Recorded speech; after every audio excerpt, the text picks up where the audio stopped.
എല്ലാ പ്രിയ കൂട്ടുകാർക്കും നമ്മുടെ പുതിയ വീഡിയോയിലേക്ക് സ്വാഗതം. ഇന്നത്തെ നമ്മുടെ വീഡിയോ നമ്മുടെ വീട്ടിൽ നിത്യമുള്ള ചേരുവകളൊക്കെ കൊണ്ടിട്ട് വളരെ രുചികരമായിട്ടും എളുപ്പത്തിലും തയ്യാറാക്കാൻ പറ്റുന്ന നാടൻ ഊണ് റെസിപ്പിയാണ്. നമ്മുടെ എല്ലാ വീടുകളിലും തയ്യാറാക്കുന്ന അതേ ഒരു രീതിയിലാണ് ഈ ഒരു വീട്ടിലെ ഊണ് ഞാൻ തയ്യാറാക്കി കാണിച്ചു തന്നിട്ടുള്ളത്. പാചകം പഠിച്ചു തുടങ്ങിയ നമ്മുടെ കുട്ടികൾക്കും നോൺ വെജ് ഒന്നും കഴിക്കാതെ വെജിറ്റേറിയൻ മാത്രം കഴിക്കുന്ന ആളുകൾക്കും ഈ ഒരു വീഡിയോ വളരെ തന്നെ പ്രയോജനകരമായിരിക്കും. നമ്മുടെ ഈ ഒരു ചാനലിൽ വെജിറ്റേറിയൻ ഊണ് റെസിപ്പികൾ മാത്രമാണ് ഞാൻ അപ്ലോഡ് ചെയ്യുന്നത്. നിത്യവും വെജിറ്റേറിയൻ ഊണൊക്കെ തയ്യാറാക്കുന്ന എൻ്റെ കൂട്ടുകാർക്ക് ഇന്നത്തേക്ക് എന്തുണ്ടാക്കണം എന്ന് ആലോചിച്ച് നിൽക്കുന്ന സമയത്ത് ഈ ഒരു വീഡിയോ നിങ്ങളുടെ മുന്നിലേക്ക് എത്തുവാണെങ്കിൽ തീർച്ചയായിട്ടും നിങ്ങൾക്കൊരു ഐഡിയ ഒക്കെ കിട്ടാൻ സാധ്യത കൂടുതലാണ്. അപ്പോൾ നമുക്കുടൻ തന്നെ നമ്മുടെ വീഡിയോ കാണാൻ പോകാം. വീഡിയോ കാണുമ്പോൾ നിങ്ങൾക്ക് ഇഷ്ടപ്പെടുവാണെങ്കിൽ തീർച്ചയായിട്ടും നിങ്ങളുടെ വിലയേറെ ലൈക്കുകൾ തരാൻ മറക്കരുത്.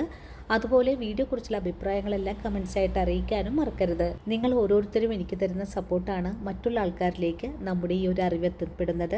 എൻ്റെ ഈ ഒരു ചാനലിൽ ഞാൻ ആഴ്ചയിൽ 2 വീഡിയോ മാത്രമാണ് അപ്ലോഡ് ചെയ്യുന്നത്. അതും ഊണ് റെസിപ്പിയാണ്. ഇനി നോൺ വെജ് ഒക്കെ കാണാനാണ് നിങ്ങൾക്ക് താല്പര്യമെങ്കിൽ നമ്മുടെ മറ്റൊരു ചാനലായ അനിതാസ് ടേസ്റ്റി കോർണർ ഒന്ന് ഫോളോ ചെയ്ത് നോക്കൂ. നിങ്ങൾക്ക് ഇഷ്ടപ്പെട്ട ഒരുപാട് വീഡിയോസ് നമ്മൾ അപ്ലോഡ് ചെയ്ത് കഴിഞ്ഞിട്ടുണ്ട്. അപ്പോൾ ഉടൻ തന്നെ നമുക്ക് വീട്ടിലെ ഊണ് തയ്യാറാക്കാൻ തുടങ്ങാം.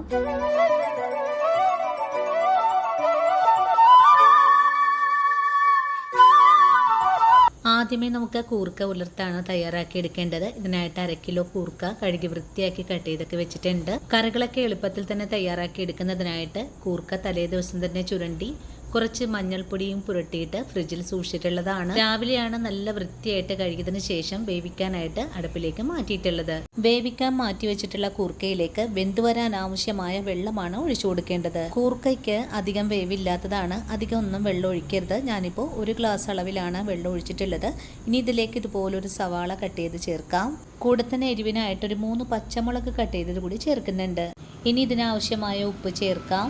ഇനി നമുക്കിതെല്ലാം കൂട്ടിച്ചേർത്ത് നല്ല പോലെ ഒന്ന് ഇളക്കി യോജിപ്പിച്ചു കൊടുക്കാം. അതിനുശേഷം ഇതിലേക്ക് കുറച്ച് കറിവേപ്പിലയും കൂടി ചേർത്ത് കൊടുക്കണം. ഇനി മൂടി വെച്ചാണ് വേവിച്ചെടുക്കേണ്ടത്. ഇനി നമ്മൾ ഇതുപോലെ 2 വഴുതനങ്ങ എടുത്തിട്ടുണ്ട്. നല്ലൊരു ഫ്രൈ തയ്യാറാക്കി എടുക്കുന്നതിനായിട്ടാണ്. നമുക്ക് ഈ വഴുതനങ്ങ ഒന്ന് കട്ട് ചെയ്ത് കൂടെ വെക്കണം. ഇനിയിപ്പോൾ നമ്മുടെ കൂർക്ക ഒന്ന് തുറന്ന് നോക്കിയിട്ടുണ്ട്. ഒന്നുകൂടി അടിച്ചേർത്ത് ഇളക്കിയും കൊടുക്കുന്നുണ്ട്. ഇപ്പോൾ കൂർക്കയിലുള്ള വെള്ളമെല്ലാം വറ്റി നല്ല പോലെ ഒന്ന് വെന്തും വന്നിട്ടുണ്ട്. ഈ ഒരു കൂർക്കയിൽ കുറച്ച് വെള്ളമുണ്ട്. അത് കുഴപ്പമൊന്നുമില്ല. അത് ഉലർത്ത് തയ്യാറാക്കുമ്പോൾ ഇത്രയും വെള്ളം ആവശ്യമായിട്ടുണ്ട്.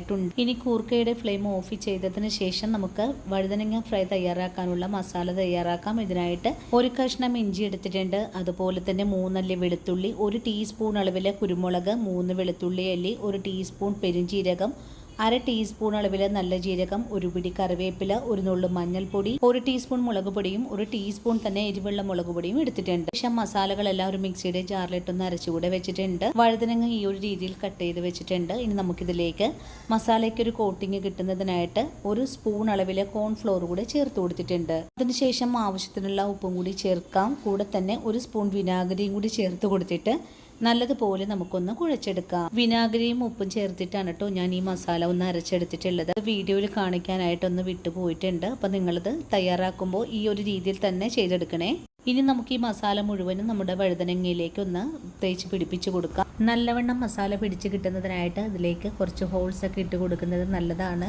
അങ്ങനെ തിരിച്ചും മറിച്ചൊക്കെ ഇട്ട് കൊടുത്തിട്ട് നമ്മുടെ വഴുതനങ്ങ നല്ലതായിട്ട് മസാല എല്ലാം പുരട്ടി വെച്ചിട്ടുണ്ട്. നല്ലപോലെ മസാല പിടിച്ച് കിട്ടുന്നതിനായിട്ട് നമുക്ക് ഫ്രിഡ്ജിലേക്ക് ഒന്ന് മാറ്റി വയ്ക്കാം. അതിനുശേഷം അടുത്ത കറി തയ്യാറാക്കാൻ തുടങ്ങാം. ഇനി നമുക്ക് 2 മിനിറ്റ് കൊണ്ട് വളരെ രുചികരമായിട്ടുള്ളൊരു മോരുകറി തയ്യാറാക്കാം. ഇതിനായിട്ട് 1/2 മുറി നാളികേരവും 1 പച്ചമുളകും 2 കൊച്ചുള്ളിയും 1 വെളുത്തുള്ളി അല്ലിയും 1 ടീസ്പൂൺ മഞ്ഞൾപ്പൊടിയും 1 നുള്ളു നല്ല ജീരകവും കൂടി എടുത്തു വെച്ചിട്ടുണ്ട്. അതൊന്ന് അരച്ചെടുക്കണം. അരച്ചെടുക്കുമ്പോൾ വെള്ളം ഉപയോഗിക്കാതെ തൈര് ചേർത്താണ് അരച്ചെടുക്കുന്നത്. വീട്ടിലെ മെമ്പേഴ്സിന് ആവശ്യമായ തൈരാണ് കേട്ടോ എടുക്കേണ്ടത്. ഞാനിവിടെ 1/2 ലിറ്റർ തൈരാണ് എടുത്തിട്ടുള്ളത്.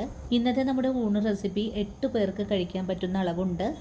അരച്ച് കഴിഞ്ഞാൽ ഒരു ബൗളിലേക്ക് മാറ്റാം. കൂടെ തന്നെ മിക്സിയുടെ ജാറിൽ 1/2 കപ്പ് വെള്ളം കൂടി ഒഴിച്ചിട്ട് അതുകൂടി ഇതിലേക്ക് ചേർത്ത് കൊടുക്കാം. ഇനി നമ്മുടെ മോരുകറി താളിച്ചെടുക്കുന്ന താമസം മാത്രമേ ഉള്ളൂ. ഇനി ഇതിലേക്ക് ആവശ്യത്തിനുള്ള ഉപ്പ് ചേർക്കണം. എരിവിനാവശ്യമായ 3 പച്ചമുളക് കൂടെ ചേർക്കാം.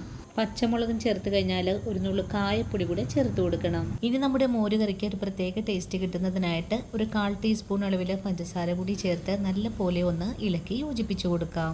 നമ്മുടെ മോര് കറിക്ക് ഈ ഒരു കട്ടിയാണ് ഉള്ളത്. നിങ്ങൾക്ക് ഇത്രയും കട്ടി ആവശ്യമില്ലെങ്കിൽ കുറച്ചുകൂടെ വെള്ളമൊക്കെ ചേർക്കാവുന്നതാണ്. മോര് കറി ചോറിലേക്ക് ഒഴിച്ച് കഴിക്കുമ്പോൾ ഒന്ന് കുറുകിയ പാകത്തിലേക്ക് ഇരിക്കുന്നതാണ് എനിക്കിഷ്ടം. ഇനി നമുക്ക് ഫ്ലെയിം ഓൺ ചെയ്ത് കൊടുത്തിട്ട് ചെറിയ തീയിൽ ഒന്ന് ചൂടാക്കിയും കൂടി എടുക്കാം. മോര് കറി ഒന്ന് ചെറുതായിട്ടൊന്ന് തിളയ്ക്ക് വന്നു തുടങ്ങിയപ്പോൾ ഞാൻ താഴേക്ക് ഇറക്കി വെച്ചിട്ടുണ്ട്. അതിനുശേഷം താളിപ്പ് ചെയ്തെടുക്കാനും വേണ്ടിയിട്ട് താളിപ്പ് ചട്ടിയിലേക്ക് വെളിച്ചെണ്ണ ഒഴിച്ചു കൊടുത്തു. വെളിച്ചെണ്ണ നല്ലപോലെ ചൂടായി വന്നപ്പോൾ ഇതിലേക്ക് കടുക് ചേർത്തൊന്ന് പൊട്ടിക്കുവാണ്. കടുക് പൊട്ടിക്കഴിഞ്ഞാൽ ഇതിലേക്ക് ഒരു നുള്ളു ഉലുവ കൂടെ ചേർക്കണം. ഇപ്പോൾ ഉലുവയും പൊട്ടിക്കഴിഞ്ഞിട്ടുണ്ട്. ഇനി ഇതിലേക്ക് ഒരു 5 അല്ലി കൊച്ചുള്ളി വട്ടത്തിൽ കട്ട് ചെയ്തതാണ് ചേർക്കുന്നത്. ഇനി ഉള്ളി നല്ലപോലെ ഒന്ന് മൂത്ത് വരുമ്പോഴേക്കും നമുക്കിതിലേക്ക് കുറച്ച് കറിവേപ്പില ചേർക്കാം. കറിവേപ്പിലയുടെ കൂടെ തന്നെ 3 വറ്റൽ മുളക് കൂടി ചേർക്കുന്നുണ്ട്. ഇതെല്ലാം നല്ലതുപോലെ മൂത്ത് കഴിഞ്ഞാൽ നമ്മുടെ താളിപ്പ് ഇവിടെ റെഡിയാണ്. ഇനി നമുക്ക് ഈ താളിപ്പിനെ നമ്മുടെ മോര് കറിയിലേക്കാണ് ചേർത്ത് കൊടുക്കേണ്ടത്. 2 മിനിറ്റ് കൊണ്ട് തന്നെ നമ്മുടെ മോര് കറിയുടെ റെഡിയായി വന്നിട്ടുണ്ട്. ഇനി നമുക്ക് ഈ മോര് കറിയെ ഒന്ന് മാറ്റി വെക്കാം. ഇനി നമ്മൾ പപ്പടക്കറിയാണ് തയ്യാറാക്കാൻ പോകുന്നത്. ഇതിനായിട്ടുള്ള നാളികേരം ഒന്ന് വറുത്തെടുക്കണം. പപ്പടവും ഉരുളക്കിഴങ്ങും കൂടി ചേർത്തിട്ട് വളരെ രുചികരമായിട്ടുള്ള നല്ലൊരു കറിയാണ്. ഇതിനായിട്ട് അരമുറി നാളികേരവും 2 കഷ്ണം കറുവപ്പട്ടയും 1 തക്കോലവും 2 ഏലക്കയും 3 കറയാമ്പൂവും 1 ടീസ്പൂൺ കുരുമുളകും 1 പിടിയോളം കറിവേപ്പിലയും കൂടി എടുത്തു വെച്ചിട്ടുണ്ട്. ഇനി ഇതെല്ലാം ഒരു ചൂടായ പാനിലേക്ക് ഇട്ട് കൊടുത്തിട്ട് നല്ലതുപോലെ ഒന്ന് ഫ്രൈ ചെയ്തെടുക്കണം. ഇനി നല്ല ഗോൾഡൻ കളറായി വരുന്നത് വരെയാണ് നമുക്ക് ഫ്രൈ ചെയ്തെടുക്കേണ്ടത്. ഏറെ നല്ലതുപോലെ ഒന്ന് മുരിഞ്ഞു തുടങ്ങുമ്പോൾ നമുക്കിതിലേക്ക് കുറച്ച് വെളിച്ചെണ്ണ കൂടെ ഒഴിച്ചു കൊടുത്തിട്ട് വേണം ഒന്നുകൂടെ ഫ്രൈ ചെയ്തെടുക്കാനായിട്ടും. വെളിച്ചെണ്ണ ഒഴിച്ച് ഫ്രൈ ചെയ്തെടുക്കാൻ നിങ്ങൾക്ക് താല്പര്യമില്ലെങ്കിൽ ഈ ഒരു സ്റ്റെപ്പ് അങ്ങ് ഒഴിവാക്കാവുന്നതാണ്. ഇനി നമുക്ക് ഈ നാളികേരം നല്ല ചുവക്കെ തന്നെ ഒന്ന് ഫ്രൈ ചെയ്തെടുക്കണം. അങ്ങനെ ഒരു 5 മിനിറ്റ് കൊണ്ട് തന്നെ നമ്മുടെ നാളികേരം നല്ലപോലെ ഫ്രൈ ആയി വന്നിട്ടുണ്ട്. ഇനി ഇതിലേക്ക് ഒരു നുള്ളു മഞ്ഞൾപ്പൊടി ചേർക്കാം. മഞ്ഞൾപ്പൊടി ചേർത്ത് നല്ലതുപോലെ ഒന്നുകൂടെ ഫ്രൈ ചെയ്തെടുക്കാം. അതിനുശേഷം ഫ്ലെയിം ഓഫ് ചെയ്ത് കൊടുത്തിട്ട് ബാക്കിയുള്ള പൊടികൾ കൂടെ ചേർക്കാം. 2 സ്പൂൺ അളവിൽ മല്ലിപ്പൊടി ചേർക്കുന്നുണ്ട്. മല്ലിപ്പൊടിയും ചേർത്തിട്ട് വീണ്ടും നല്ലതുപോലെ ഒന്നുകൂടെ ഫ്രൈ ചെയ്തെടുക്കാം. ഇനി നമുക്ക് ആവശ്യമായിട്ടുള്ളത് 1/4 സ്പൂൺ അളവിൽ എരിവെള്ള മുളക് പൊടിയും 1/4 ടീസ്പൂൺ അളവിൽ കാശ്മീരി മുളക് പൊടിയും കൂടിയാണ്. ഇതുകൂടി ചേർത്തിട്ട് ഒന്നുകൂടെ ഫ്രൈ ചെയ്തെടുക്കാം. അതിനുശേഷം ഫ്ലെയിം ഓൺ ചെയ്ത് കൊടുത്തിട്ട് ഒന്നുകൂടെ സിമ്മിൽ വെച്ചിട്ട് വേണം പൊടികൾ ഫ്രൈ ചെയ്തെടുക്കാനായിട്ട്. 1 മിനിറ്റ് കൂടി ചെറിയ തീയിൽ വെച്ച് ഫ്രൈ ചെയ്ത് കഴിഞ്ഞാൽ ഫ്ലെയിം ഓഫ് ചെയ്ത് കൊടുക്കാം. അതിനുശേഷം ഈ ഒരു മസാല ചൂടാറി വരുമ്പോൾ നമുക്കൊന്ന് മിക്സിയുടെ ജാറിട്ടൊന്ന് അരച്ചുകൂടെ വെക്കണം. ഇനി പപ്പടക്കറിയുടെ പാചകം തുടങ്ങാം. ഇതിനായിട്ടൊരു 15 പപ്പടമാണ് ഞാനിവിടെ എടുത്തിട്ടുള്ളത്. അത്യാവശ്യം വലിപ്പത്തിലുള്ള പപ്പടമാണ് നമുക്ക് ആവശ്യമായിട്ടുള്ളത്. ഇനി നമുക്ക് 1 സ്പൂൺ മൈദപ്പൊടി കുറച്ച് വെള്ളത്തിലൊന്ന് മിക്സ് ചെയ്തെടുക്കണം. അതിനുശേഷം ഓരോ പപ്പടവും ഇതുപോലെ ഒന്ന് മൈദപ്പൊടി മുക്കി ഒന്ന് തേച്ചുകൂടെ കൊടുക്കണം. എല്ലാ ഭാഗത്തേക്കും മൈദപ്പൊടി ഇതുപോലെ തേച്ച് കഴിഞ്ഞാൽ പിന്നെ നമുക്ക് പപ്പടം ഒന്ന് ചുരുട്ടിയും കൂടി എടുക്കണം. ഈ ഒരു രീതിയിലാണ് നമുക്ക് പപ്പടം ചുരുട്ടി എടുക്കേണ്ടത്. കുഴല് പോലെ ആക്കി വേണം നമുക്ക് ഇതുപോലെ ചെയ്തെടുക്കാനായിട്ടും. ഈ ഒരു രീതിയിൽ ഞാനിപ്പോൾ ഒരെണ്ണം ചെയ്തെടുത്തിട്ടുണ്ട്. ഇതേപോലെ തന്നെ നമുക്ക് എല്ലാ പപ്പടവും ഒന്ന് ചുരുട്ടിയെടുക്കാം. അങ്ങനെ വളരെ എളുപ്പത്തിൽ തന്നെ നമ്മുടെ എല്ലാ പപ്പടവും ഞാൻ ഇതേ രീതിയിൽ ഒന്ന് ചുരുട്ടി വെച്ചിട്ടുണ്ട്. പപ്പടം ചുരുട്ടി വെച്ച് കഴിഞ്ഞാൽ പിന്നെ നമുക്കിതിനെ ഒന്ന് കട്ട് ചെയ്ത് കൂടി എടുക്കണം. ഇനി ചുരുട്ടി വെച്ചിട്ടുള്ള ഓരോ പപ്പടം ഇതുപോലെ ഒന്ന് കത്രിക വെച്ചിട്ട് കട്ട് ചെയ്ത് കൂടി എടുക്കാം. ആദ്യ പപ്പടം കട്ട് ചെയ്ത് കഴിഞ്ഞാൽ അതുപോലെ തന്നെ നമുക്ക് എല്ലാം ചെയ്തെടുക്കാം. ഈ ഒരു ഷേപ്പിലാണ് ഞാനിവിടെ പപ്പടം കട്ട് ചെയ്തെടുത്തിട്ടുള്ളത്. അങ്ങനെ വളരെ എളുപ്പത്തിൽ തന്നെ നമ്മുടെ എല്ലാ പപ്പടവും ഞാൻ ഇവിടെ കട്ട് ചെയ്തെടുത്തിട്ടുണ്ട്. അതിനുശേഷം പപ്പടക്കറി തയ്യാറാക്കാൻ തുടങ്ങാം. ഇതിനായിട്ടൊരു ചൂടായ ഉരുളിയിലേക്ക് ഫ്രൈ ചെയ്തെടുക്കാൻ ആവശ്യമായ വെളിച്ചെണ്ണ ഒഴിച്ചു കൊടുത്തു. ഇനി കട്ട് ചെയ്ത് വെച്ചിരിക്കുന്ന പപ്പടം കുറേശ്ശെ ഇട്ട് കൊടുത്ത് എണ്ണയിൽ ഫ്രൈ ചെയ്ത് കോരി മാറ്റാം. പപ്പടത്തിന് ഇതേ ഒരു ഷേപ്പ് കിട്ടുന്നതിന് വേണ്ടിയിട്ടാണ് പപ്പടം നമ്മൾ മൈദ തേച്ച് ചുരുട്ടി കട്ട് ചെയ്തെടുത്തിട്ടുണ്ടായിരുന്നത്. പപ്പടം മൂപ്പ് എത്തിക്കഴിഞ്ഞാൽ പിന്നെ നമുക്ക് എണ്ണയിൽ നിന്ന് കോരി മാറ്റാം. ആദ്യ പപ്പടം പൊരിച്ചു മാറ്റി കഴിഞ്ഞാൽ അടുത്തത് നമുക്ക് ഇതേ രീതിയിൽ തന്നെ ചെയ്തെടുക്കാം. അങ്ങനെ പപ്പടം മുഴുവൻ ഞാനിവിടെ പൊരിച്ചു മാറ്റിയിട്ടുണ്ട്. അതിനുശേഷം കറി തയ്യാറാക്കാൻ തുടങ്ങാം. ഇതേ എണ്ണയിൽ തന്നെയാണ് കറി പാചകം ചെയ്തെടുക്കുന്നത്. ചൂടായി കിടക്കുന്ന എണ്ണയിലേക്ക് 1/2 സ്പൂൺ അളവിൽ കടുക് ചേർത്തൊന്ന് പൊട്ടിച്ചെടുക്കാം. കടുക് പൊട്ടിക്കഴിഞ്ഞിട്ടുണ്ട്. വറ്റൽമുളക് ചേർക്കാം. ഇനി ഇതേ എണ്ണയിലേക്ക് 2 സവാള ഒന്ന് കട്ട് ചെയ്തതാണ് ചേർക്കുന്നത്. സവാളയും ചേർത്തിട്ട് ഒന്നുകൂടി ഇളക്കി യോജിപ്പിച്ചു കൊടുക്കാം. സവാള ഇപ്പോൾ ഒന്ന് വാടി തുടങ്ങിയിട്ടുണ്ട്. ഇനി ഇതിലേക്ക് വെളുത്തുള്ളി അല്ലിയാണ് ചേർത്ത് കൊടുക്കേണ്ടത്.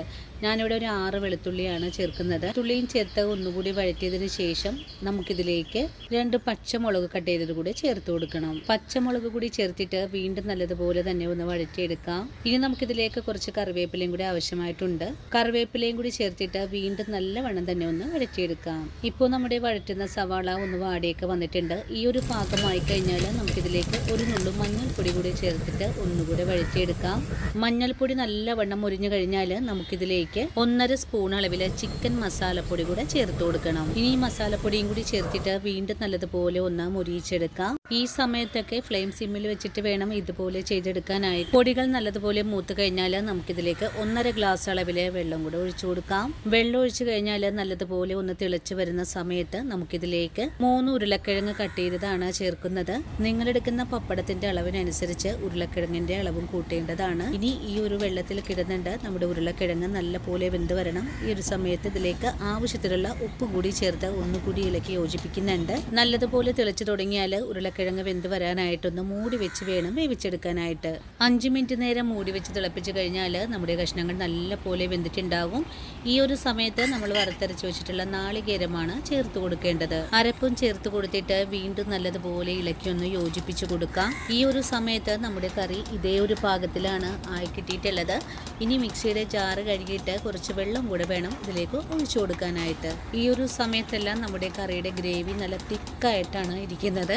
ഇനി നമുക്കിതിലേക്ക് ആവശ്യത്തിനുള്ള വെള്ളം കൂടെ ഒഴിച്ചു കൊടുക്കാം. വെള്ളവും കൂടി ഒഴിച്ചു കഴിഞ്ഞാൽ പിന്നെ കറി നല്ല പോലെ ഒന്ന് തിളച്ച് കിട്ടണം. പപ്പടക്കറി തയ്യാറാക്കുമ്പോൾ അല്പം ലൂസായിട്ടാണ് നമുക്ക് പാചകം ചെയ്തെടുക്കേണ്ടത്. അല്ലെങ്കിൽ പപ്പടം ചേർക്കുമ്പോഴേക്കും കറി നല്ല പോലെ ഒന്ന് കട്ടിയായി മാറും. ഇപ്പോൾ നമ്മുടെ കറി നല്ലതുപോലെ വീണ്ടും തിളച്ച് തുടങ്ങിയിട്ടുണ്ട്. ഒന്ന് കുറുക്കിയ പാകത്തിലേക്ക് ആയിക്കഴിഞ്ഞാൽ നമുക്കിതിലേക്ക് പപ്പടം കൂടെ ചേർത്ത് കൊടുക്കണം. നമ്മുടെ കറിയുടെ എണ്ണയെല്ലാം തെളിഞ്ഞതിന് ശേഷം ആയിരിക്കണം പപ്പടം ചേർക്കേണ്ടത്. പപ്പടം ചേർത്ത് കഴിഞ്ഞാൽ പിന്നെ നമ്മൾ കറിയെ തിളപ്പിച്ചൊന്നും എടുക്കുന്നില്ല. മുഴുവൻ പപ്പടവും കറിയിലേക്ക് ചേർത്ത് കഴിഞ്ഞാൽ പിന്നെ നമുക്ക് തവി വെച്ചിട്ട് ഒന്ന് ഇളക്കിയും കൂടെ കൊടുക്കാം. അങ്ങനെ നമ്മുടെ വളരെ രുചികരമായിട്ടുള്ള പപ്പടക്കറിയുടെ റെഡി ആയിട്ടുണ്ട്. ഇനി നമുക്ക് ഈ കറിയെ ഒന്ന് മാറ്റി വെച്ചതിന് ശേഷം കൂർക്ക ഉലർത്തിയെടുക്കുന്നത് എങ്ങനെയാണെന്ന് നോക്കാം. കൂർക്ക ഉലർത്തിയെടുക്കാനായിട്ട് ഒരു ചീനച്ചട്ടി അടുപ്പിലേക്ക് വെച്ചിട്ടുണ്ട്. ചട്ടി ചൂടായി വരുമ്പോഴേക്കും നമുക്കിതിലേക്ക് ഉലർത്തിയെടുക്കാൻ ആവശ്യമായ വെളിച്ചെണ്ണ ഒഴിച്ചു കൊടുക്കാം. വെളിച്ചെണ്ണ ചൂടായി വരുമ്പോഴേക്ക് 1/2 സ്പൂൺ അളവിലെ കടുക് ചേർത്തൊന്ന് പൊട്ടിച്ചെടുക്കാം. കടുക് നല്ലവണ്ണം പൊട്ടിക്കഴിഞ്ഞാൽ പിന്നെ നമുക്കിതിലേക്ക് കുറച്ച് കറിവേപ്പിലയും കൂടെ ചേർത്ത് കൊടുക്കണം. കറിവേപ്പിലയും നല്ലതുപോലെ ഒന്ന് മുരിഞ്ഞു കഴിഞ്ഞാൽ പിന്നെ ഇതിലേക്ക് ഒരു 15 അല്ലി കൊച്ചുള്ളി ഒന്ന് കട്ട് ചെയ്തെടുത്തിട്ടുള്ളതാണ് ഇതുകൂടെ ചേർക്കാം. കൊച്ചുള്ളി നല്ലതുപോലെ മുരിഞ്ഞു കിട്ടുന്നത് വരെയും നമുക്കൊന്ന് വഴറ്റിയെടുക്കണം. അങ്ങനെ നമ്മുടെ കൊച്ചുള്ളി ഇതേ ഒരു കളറിലേക്ക് ആയി കിട്ടിയിട്ടുണ്ട്. ഈ ഒരു പാകമായാൽ നമുക്കിതിലേക്ക് ഒരു നുള്ളു മഞ്ഞൾപ്പൊടി ചേർക്കാം. കൂടെ തന്നെ 2 ടീസ്പൂൺ അളവിൽ ചതച്ച മുളക് കൂടി ചേർക്കാം. ഇനി ഇതെല്ലാം കൂട്ടിച്ചേർത്ത് നല്ലതുപോലെ ഒന്ന് മൊരിയിച്ചെടുക്കാം. മുളകൊക്കെ നല്ലവണ്ണം മുരിഞ്ഞു കഴിഞ്ഞാൽ പിന്നെ നമ്മൾ നേരത്തെ തന്നെ വേവിച്ച് വെച്ചിരിക്കുന്ന കൂർക്കയാണ് ചേർത്ത് കൊടുക്കേണ്ടത്. കൂർക്കയും ചേർത്ത് കൊടുത്തിട്ട് ഇതെല്ലാം കൂട്ടി യോജിപ്പിച്ചൊന്ന് ഇളക്കി കൊടുക്കാം. എല്ലാ ഭാഗവും നല്ലതുപോലെ മുളകെല്ലാം പിടിച്ച് കിട്ടുന്ന രീതിയിൽ ഒന്ന് ഇളക്കി യോജിപ്പിച്ച് കഴിഞ്ഞാൽ വളരെ രുചികരമായിട്ടുള്ള കൂർക്ക ഉലർത്തും ഇവിടെ റെഡിയായിട്ടുണ്ട്. ഇനി നമുക്ക് കൂർക്ക ഉലർത്തും ഒന്ന് മാറ്റി വെച്ചതിന് ശേഷം വഴുതനങ്ങ ഫ്രൈ ചെയ്തെടുക്കാം. വഴുതനങ്ങ ഫ്രൈ ചെയ്തെടുക്കാനും വേണ്ടിയിട്ട് ഒരു അയൺ പാൻ അടുപ്പിലേക്ക് വെച്ചിട്ടുണ്ട്. ഇനി ഫ്രൈ ചെയ്തെടുക്കാൻ ആവശ്യമായ വെളിച്ചെണ്ണ കൂടെ ഒഴിച്ചു കൊടുക്കാം. ഇനി നമുക്ക് ഈ എണ്ണയിലേക്ക് കുറച്ച് കറിവേപ്പില ചേർക്കാം. കറിവേപ്പില മൂത്ത് കഴിഞ്ഞാൽ നമുക്കിതിലേക്ക് വഴുതനങ്ങ കഷ്ണങ്ങൾ എണ്ണയിലേക്ക് നിരത്തി കൊടുക്കാം. കഷ്ണങ്ങൾ നിരത്തി കഴിഞ്ഞാൽ പിന്നെ ഫ്ലെയിം കുറച്ച് വെച്ചിട്ടാണ് നമുക്കിത് ഫ്രൈ ചെയ്തെടുക്കേണ്ടത്. അല്ലെങ്കിൽ പെട്ടെന്ന് തന്നെ മസാല എല്ലാം കരിഞ്ഞു പിടിക്കാനൊക്കെ സാധ്യത കൂടുതലാണ്. ഒരു ഭാഗം മുരിഞ്ഞു വരുമ്പോഴേക്കും നമുക്കിതൊന്ന് മറിച്ചുകൂടെ ഇട്ട് കൊടുക്കണം. വളരെ എളുപ്പത്തിൽ തന്നെ നമ്മുടെ കഷ്ണങ്ങളൊന്ന് മുരിഞ്ഞൊക്കെ വന്നിട്ടുണ്ട്. തിരിച്ചും മറിച്ചുമൊക്കെ ഇട്ട് കൊടുത്ത് വേണം നമുക്കിതൊന്ന് മുരിച്ചെടുക്കാനായിട്ടും. ഇനി ഈ ഒരു ഭാഗവും മുരിഞ്ഞ് കിട്ടുന്നതിനായിട്ട് ഒന്നുകൂടെ എണ്ണയിൽ ഫ്രൈ ചെയ്തെടുക്കാം. 2 മിനിറ്റ് കൊണ്ട് തന്നെ നമ്മുടെ വഴുതനങ്ങ കഷ്ണങ്ങൾ ഇവിടെ ഫ്രൈ ആയി വന്നിട്ടുണ്ട്. ഇനി ഈ കഷ്ണങ്ങളെ മറ്റൊരു പ്ലേറ്റിലേക്ക് മാറ്റുവാണ്. വഴുതന ഫ്രൈ കൂടെ റെഡിയായി വന്നപ്പോഴേക്കും നമ്മുടെ ഇന്നത്തെ ഊണിനുള്ള എല്ലാ കറികളും ഇവിടെ പാകമായി വന്നിട്ടുണ്ട്.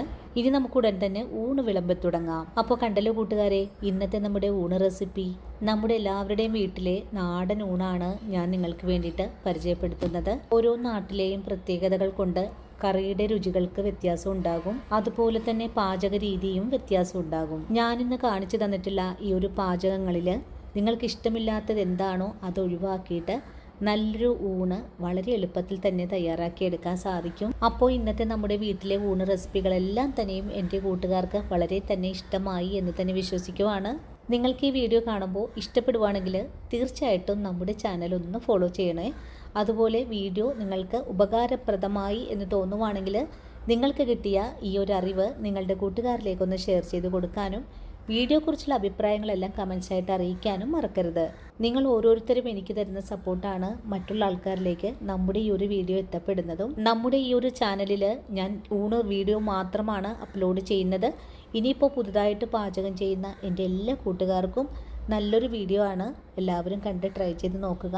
ഇതുപോലുള്ള ഊണ് വീഡിയോസൊക്കെ ആയിട്ട് ഞാൻ അടുത്ത ദിവസവും ഓടിയെത്തുന്നതാണ്. അതുവരെയും വീഡിയോ കണ്ട് സപ്പോർട്ട് ചെയ്ത എൻ്റെ എല്ലാ കൂട്ടുകാരോടും ഇനി കാണാനിരിക്കുന്ന എൻ്റെ പ്രിയ കൂട്ടുകാരോടും ഒത്തിരി നന്ദിയും സ്നേഹമൊക്കെ അറിയിച്ചുകൊണ്ട് ശനിയാഴ്ച അടുത്ത വീഡിയോയിൽ കണ്ടുമുട്ടാം. അതുവരെയും ഒത്തിരി സ്നേഹത്തോടെ വീണ്ടും കാണാം.